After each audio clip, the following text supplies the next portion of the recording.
আপনি এটা কি করেছেন? ওষুধ লাগাচ্ছি ভাই, ওষুধ। তাই নাকি? ওষুধ ওষুধের দাম বেশি, এজন্য ওষুধ লাগাচ্ছি। আদা লাগাননি? না ভাই, আদা লাগানি, ওই শাক লাগাচ্ছি।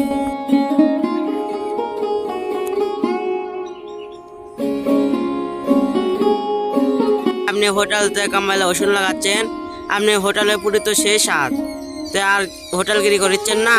না ভাই, দোকান করি না, দোকান বাদ। তো চাল ময়দার দাম বেড়ে গেছে দেখে? না, আগে থেকে বাদ। ও, আপনার পুরিগুলা সে লাগছিল ভাই, আমরা খাইছি তো, সে মনে আছে এখনো। সে আপনার সাথে দেখা হলো দেখা এই একটা ভিডিও করলাম। লেন, আপনার ওষুধ তো ভালোই আছে ভাই।